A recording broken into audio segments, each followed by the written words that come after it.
စာအုပ်တစ်အုပ်ကတင်ဘဝကိုပြောင်းလဲစေနိုင်တယ်လို့စကားတစ်ခုံးကလည်းတင်းနေရက်တွေကိုအတိတ်ပဲရှိစေပါတယ်။စာအုပ်ထဲကစကားစုများရဲ့ဒီနေ့တင်ဆက်မှုကတော့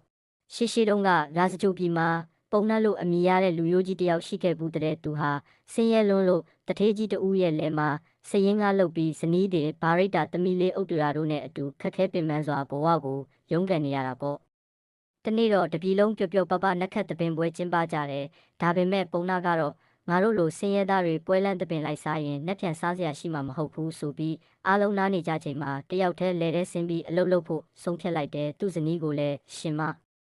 ဒီနေ့တော့ထမင်းကိုပိုးချက်ပြီးလဲတဲ့အထိလာပို့ပေးပါဦးလို့မှာခဲ့တာပေါ့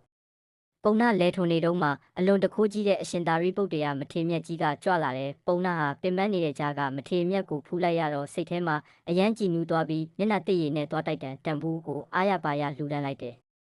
ဒီအချိန်မှာသူ့ဇနီးပါရိတာကလည်းလဲတဲ့ကိုထမင်းပို့ဖို့လာနေတာပေါ့လမ်းမှာအရှင်သာရိပုတ္တရာကိုဖူးလိုက်ရတော့သူမကလည်းငါမှလူချင်းနဲ့စိတ်ရှိတုံးအရှင်မြတ်နဲ့ဆုံခဲတယ်ဆိုပြီးလင်းတော်မောင်အတွက်ယူလာတဲ့ထမင်းဟင်းတွေအားလုံးကိုအကုန်စင်လှူဒန်းလိုက်ပြန်ရောပြီးမှအိမ်ပြန်ပြီးအစ်စ်တစ်ခေါက်ပြန်ချက်ရတာမို့ပုံနာစီရောက်တဲ့အခါအတော်လေးနောက်ကျသွားခဲ့တယ်ငါလင်းတော်မောင်စာနေတော့မှာပဲငါနောက်ကျလို့စိတ်ဆိုးပြီးငါအလူကိုအမျှမယူနိုင်မှာစိုးမိပါရဲ့လို့တွေးပူပြီးလဲတဲ့ရောက်တာနဲ့အကျိုးအကြောင်းအကုန်ပြောပြလိုက်တယ်ဒါပေမဲ့စိတ်ထားဖြူစင်တဲ့ပုံနာကစိတ်မဆိုးတဲ့အပြင်တာတုရှင်မရဲ့ငါလည်းဒီမနက်ကပဲအရှင်မြတ်ကိုမျက်နှာတစ်ရည်လှူလိုက်သေးတယ်ဆိုပြီးနှစ်ယောက်သားဝမ်းမြောက်ဝမ်းသာဖြစ်ကြတာပေါ့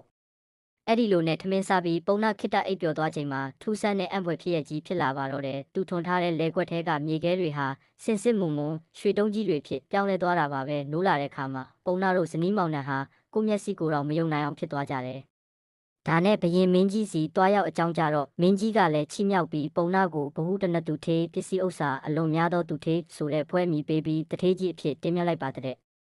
ဒါဟာစိတ်ရင်းမှုမြတ်စွာနဲ့ပြုခဲ့တဲ့အလူဒါနရဲ့လက်ငင်းအကျိုးကျေးဇူးပဲဖြစ်ပါတယ်။အဲ့ဒီနောက်မှာတော့ပုံနာတို့မိသားစုဟာမြတ်စွာဘုရားနဲ့တန်ဃာတော်တွေကိုလက်ရှိလူတိုင်းရင်ပျော်ရွှင်ချမ်းမြေ့စွာနေထိုင်သွားကြပါတော့တယ်ကွယ်။